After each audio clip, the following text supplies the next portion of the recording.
Hello all you amazing people. In this video I'll be covering some class mods coming soon to console in Baldur's Gate 3. Now, we've gotten some great console mods already, but there's some that a lot of people I know want, and I want to talk about this as I've done a bunch of research and digging around to see when these will be coming. No exact dates, unfortunately, because Larian has their own testing protocols in-house, but I'll be covering a bunch of them that I know a lot of people want to see. So just to briefly go over a few of them here, we have ourselves a Wildheart, which has 3 cool subclasses. I previously did a build on this of the Master of the Hound subclass, but there's also the Green Speakers and the Ravensong subclasses. So this is basically like a sorcerer mixed with the druid with a summon, so it's a whole lot of fun. Now, I know the most anticipated class, this goes without speaking, is the Artificer mod. This is made by Echo0000.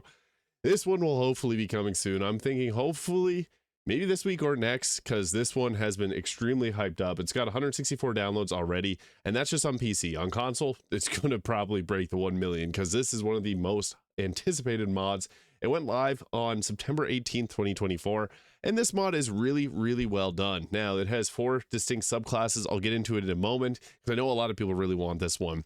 We also got ourselves the Dragon Tamer, which gives you a dragon pet, and you can choose between a cold damage lightning pet, a fire, or a lightning damage dragon. And it's super cool because there's 2 different subclasses focusing on swords or bows. So there's a lot to love with this class. Then we also got ourselves the Reaper. So this is one that just got a really great update 16 hours ago. And it's been put forward for console approval. The Reaper is extremely cool because you get the ability to summon in a scythe, and it has a bunch of effects. So we'll be posting a build guide for this later today as well, so you can check that out if you're curious. And then we also got ourselves some subclasses, which I know a lot of people want to see, like the Path of the Giant Barbarian, also the Marauder Rogue, and some other rogue subclasses, and the Origami, which was one of the first mods in the mod manager coming out September 12th. We also got from the creator Echo0000 the Wormsworn, which is a dragon paladin like class. You get different smites. You get to choose a draconic ancestry. You can summon in dragons to help you. I've already done a build on this. You can check that out because it's extremely fun to play. And we also got some other subclasses I know a lot of people want to see, like the Order Domain Cleric and the Divine Soul Sorcerer. So I'll be getting into all of those eventually, but I'll just show off some of them here first that I know some people really want to see. Now, I guess we'll start off with like a couple of the subclasses that are got popped up here. So the Giant Barbarian. So the Path of the Giant gives you your Giant's Havoc here, which is a unique form of the Rage, giving you Crushing Throw and Giant Stature. You can also make an improvised weapon action as a weapon attack as a bonus action. So kind of similar to the Berserker, but the Crushing Throw can possibly knock a target prone. And you get large with the giant, so that is also really cool. And you also get Thaumaturgy Cantrip there. But as you continue to level up, there's some other benefits that come with this, which I'll cover here. And it's cool because it has its own unique rage form here. You get your extra attack at level 5, increased movement speed. The Path of the Giant also offers you the ability to bind your weapon with the Elemental Cleaver here, so this will give you a primordial energy, dealing additional 1d6 of fire damage, and gains a throwing property. So not a lot of weapons get the throwing property, and typically, like if you take the Eldritch Knight, you have to pick a weapon. It'll return your weapon to your hand, but you couldn't throw a weapon and get the throw-in property. So this will basically make it so that it always reappears in your hand, and it gives you the throw-in property, which is huge. So with that, you deal a little bit extra damage, and I'll show you what that would look like. So if we got ourselves a great sword here, I guess you have to be in combat to be able to do it, but you can choose different damage types as well, and it'll last only while you're in rage. But basically, you can make it so that if we're using a 2-handed weapon here, you can throw it. Typically, 2-handed weapons don't have the thrown property, but you can add this to it with this mod, so that is really cool. In addition, this class also at level 10 gets the ability to throw any large or medium or smaller creature with the throw target, so you can pick up your allies and throw them around, and dealing extra damage, knocking the target prone. Your strength and size affects how far you can throw. If you're large, you can throw any medium creature. If you're huge or gargantuan, you can throw any large creature. Heavier items deal more damage, and the thrown weapons, the damage of thrown weapons is the same as a melee's weapon melee damage, so you deal additional damage based on strength, and you can add your strength modifier ×2 to your throw distance. Obviously, this will also go really well with Tavern Brawler, but this is like a throwing build gone crazy. So you can just run around raging, throwing your teammates, throwing giant weapons, and doing a ton of damage. It's pretty cool. I like this one a lot. Now, I also want to show off the Marauder as well, because I know this one is very popular too. So I guess a few of the subclasses here. We got the Marauder, so mastered of dual wielding combat, striking swiftly and relentlessly to overwhelm their foes. So with this, you get dexterous weapons. So any weapon that's not two-handed or heavy can use dexterity modifier instead of strength. You also get the ability to dual wield weapons and add your strength or dexterity to the damage. And you also no longer need advantage to execute a sneak attack. So some pretty cool effects. And we also get ourselves a few passives. So once per turn, if you're dual wielding melee weapons, you can make an offhand attack without using a bonus action. So a little bit of an extra attack there. When rolling damage, if you're wielding a melee weapon that's not heavy or two-handed, you can re-roll the damage if a 1 or 2 is rolled, so further increasing your overall damage. You gain an extra attack per action point as well. And then you get riposte, so the riposte being the Battlemaster Fighter's ability. If attack misses you, you can strike back and deal additional damage. And then you also get additional reactions, or 1 additional reaction, and you can make a man-hand attack with your weapon as a bonus action. So you can main hand attack multiple times, you get a bonus action attack. This one's pretty fun. It's not, I wouldn't say it's overpowered, but it is pretty strong. Once per turn, if you kill an enemy, you gain another action point. You can move with half your movement speed. Attacks of opportunity are not triggered.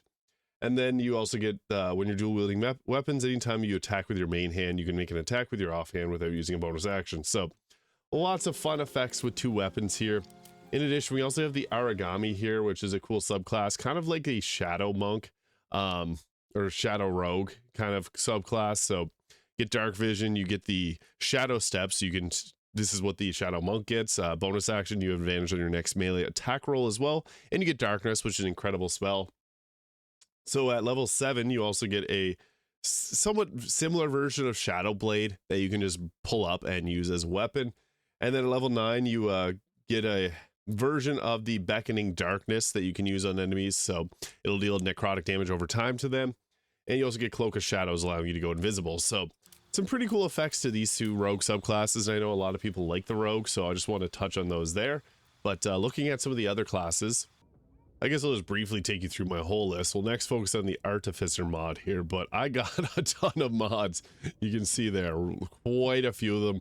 I had to do some research to see which of these will be coming to console, which of them will not be. Some of them, the mod creators haven't put it forward for console approval, and some of them will probably take a while and might not even make it over. So I didn't want to take things like the Demon Hunter from World of Warcraft, which might not make its way over. I'll just be honest with you there. But the Artificer, this has 4 distinct subclasses. Echo 0000 did an incredible job with this one. So the Alchemist, Armorer, Artillerist, and Battlesmith. Alchemist is about creating magical items and elixirs. The Armorer is a very defensive class, giving us things like the Thunder Gauntlets, which will deal additional melee damage and can possibly inflict compelled duels, so it makes them attack you. And then the lightning damage on ranged attacks can potentially inflict shocked, which is really cool. And then you also get resistance to an elemental damage type that you can pick with your infusement slots. So this is uses 2 different resources, the Arcane Jolts, so this gives you 2 Arcane Jolts per long rest at the start, and 2 Infusement Points. So the Infusement Points and Arcane Jolts will give you different abilities there. We also get spell slots, and the spell selection is pretty solid. You do get some pretty nice ones like Shocking Grasp, Ray of Frost, Mage Hand, and then we also get obviously base game spells, so like Shield and Thunder Wave being 2 great ones, Magic Missile being another solid one. And then there's these special infusement slots that we can use, so like Armor Magical Strength gives strength saving throws and checks receiving intelligence modifier. Dexterity checks receive intelligence modifier. Add +1 to attack roll or +2 at level 10. Add +1 to armor class or 2 at level 10. +1 to melee weapon attacks. And add homing to a weapon so you can throw something that'll reach this way to the target. And gain advantage on concentration. So all of these are all bonus actions and use an infusement slot. And yeah, it gets pretty strong. The Artillerist also focuses on using the Eldritch Cannon, or you can attach it to your ranged weapon, and you can shoot a ranged weapon twice, which is cool, repeating shot. And then the Battlesmith allows you to summon in a Steel Defender. So really fun subclass, or really fun subclasses and class in general. I'll be doing further builds on this closer to the console release. Whenever this drops, you can expect these builds launched, because I just don't want to put them out before it gets released, because I don't want to tease anyone with this. But this is an incredible mod. So yeah, You can go check out their page on the Mod.io website if you want to donate to them, because they did an incredible job with this. So yeah, just want to highlight that there. But in next, so I guess I'll show off is the Wildheart, because this one is really fun. What I like best with the Wildheart is I've played Pathfinder Wrath of the Righteous, and in that game there is a sorcerer mixed with the druid class that I really like called the Sylvan Sorcerer. Now this also has that kind of vibe. So with this, you get to choose different cantrips. So it's a mixture of druid and sorcerer cantrips. Then you also get to choose spells, which is also a mixture. Like you got your magic missile, thunderwave, and a lot of other druid spells. Then we got 3 distinct subclasses. We got Master of the Hounds, giving us the ability to summon in a dog. That's not appearing there for some reason. Oh, we got a, yeah, we got a wolf or a dog. And then also the Green Speaker, which gives us spend time with dryads and face spirits, gaining spiritual bonds. So you get a spider, blue jay, or a Gramishka. And then we also got the Raven Song, which gives you the blessings of the Raven Queen, and you can summon a Raven Companion. And then you also get the Nature's Invocation 1, 2, and 3, which allows you to buff them up and give them a bit more damage. Again, if you want to look further into this class, I did post a build on it yesterday, so just want to quickly highlight this one because I think that this is an incredible class. In addition, another really fun one that I know a lot of people enjoy is the Dragon Tamer. So this is another class that gets a summon. Summon classes are a lot of fun. So you got 3 different choices of the Ice Element, Fire Element, or Lightning Element, and this gives you a Dragon Companion, and you summon it in, it gets stronger as you level up and grows bigger and bigger. And then at level 5 or level 3, you get to choose a subclass between ranged fighting or melee fighting. And when you choose this, if you choose a melee fighting, you go and you attack the enemy, your dragon will attack after you do a melee attack. Same with the range. If you do a ranged attack, your dragon will follow up with an attack, and it does like a 1d6, 1d8, 1d10 of damage, chosen from your element of choice there. So this gets really cool. I think the Dragon Tamer is an incredibly fun class. I've also done a build on that, so if you want to see this in a bit more detail, you can check that one out as well on my channel. And also, I'll show off the Reaper here, because this is tonight's build that I'll be posting, because it's just got a big update, and the creator just let me know, because it's really well done. So, you got the Reaping Cleave here, so this is weapon damage, swinging your attack in a large arc to attack up to 3 enemies at once. What's good about this is most cleave attacks actually do half weapon damage, so to get full weapon damage is actually really good, tripling your attacks. You also get the Frozen Blade here, so sharpen your weapon with Icy Death, dealing additional 1 cold damage, and it scales up. Then we have the Scythe Breach, which lets you summon in a scythe. And then we also got a cold reaction, kind of similar to Hellish Touch there, but it does cold damage. And we add our proficiency to Intimidation, and it becomes Expertise. And then you have light and medium armor proficiency and all weapon proficiencies. So like some of the classes, you do have to pick your skill proficiencies in this here before you're able to proceed with the class. So whenever that comes to console, probably the same thing will happen. But with this, we can summon in our weapon here, which is pretty cool. So you can see we got a scythe on our back now. So that's fun. You can just pull that scythe out and you got it on your back. So what this looks like is an uncommon melee weapon. It's a glaive by definition, I guess, here, and it's two-handed. 2d4 plus 8 slashing damage of a strength potion active, but it looks pretty cool. It's got like a blue and black design going on. And as we level up, we do get some stronger effects, so we can see things like wait to dine. So once per short rest, you can attempt to tether up to 3 creatures, and then you can deal extra damage to them. Get a +1 bonus to attack and damage rolls, and reaching into death itself, replicate 1 reaping, making and apply. And you could apply this to other targets too, so it's really strong. So the tether will actually give you healing, and it damages the target equal to your class level and heals you for the same amount. So you can actually heal yourself pretty good with this. There's 2 different subclasses, Death Judgment and the Death's Aegis here. So Aegis form being more shield focused, and this being more of an offensive focused version of the class. I'll be posting up a build later on this, so if you want to see this in further detail, you can check that out as well. I have to show off the Wormsworn here. This is another incredible class by Echo000, who made the Artificer mod. So you get the choice of different cantrips and spells here, so based on what your draconic ancestry is. So if you want to focus on fire damage, you go with this one. It'll give you a fire breath, or lightning damage, cold damage, you name it. You got different choices here, so this can be really fun because you can choose to build yourself however you see fit. And then it comes with 3 different subclasses. So the Blade of the Worm giving you smites with your Worm Oath. So with this, you can deal damage equal to, it's like a smite, but you choose the damage type, which is huge because typically smite is radiant damage, which is not a bad damage type, but there's some people that will reflect smites. So being able to play as a smite based character and not have to worry about that, it's huge. Path of the Worm lets you use your breath attacks every single turn, and then the Herald of the Worm opens up a portal and you can go in and it damages enemies that are nearby. So this is a really fun class because of all the unique choices that you get with this. So all right, I worked that out. It was a bit of a bug. If you multi-class into this class, you miss out on the spells. But one of the cool things about the spells, you can actually take at level 1 things like Fireball and Lightning Bolt. But what happens is you use different resources to be able to cast it. So you can see here we have Dragon's Blood. So level 1, you can actually do 1 casting of Lightning Bolt, but you can only do that per long rest. So that's it for your spells. You just have to use cantrips for the rest of them. But we got our different smites here. So you can see you got different smites using up different amounts of Dragon Blood, and they'll add additional damage dice. So we got a nice 2d8 of cold damage in addition. Pretty cool. I really like this class because you get so many cool options, and as you level up, you get a bunch of different passives. As you can see here, there's a huge list of them. So you can regain Dragon Blood whenever you do a spell in combat, regain half your Dragon Blood on short rest, gain advantage on Constitution saving throw and intimidation checks. You can get different actions like a Dragon Claw. You can get you basically get repelling blasts on your breath attacks. You can snare enemies with them. You can breath once per combat without using an action point, so a free cast of it without using an action point is huge. You can give yourself advantage on the damage roll. You can take damage, and when you receive a melee weapon attack, the enemy receives 1d8 of your oath, and your oath being whatever draconic choice you made. So for this one, it was cold damage. And recover Dragon Blood when killing with a smite. Reclaim it whenever you kill 2 enemies in 1 turn. This allows you to, when your health below 50, you can summon in Dragonborn Warrior to help.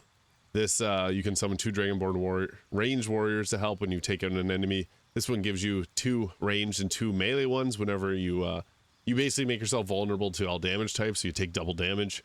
But you get 4 tanks to be able to pull aggro from you, which is kind of cool. And then there's some other ones that you can fly. You make your whole team fly. You can give your whole team healing. You can increase the damage to all your nearby allies by 1d4 of your oath choice.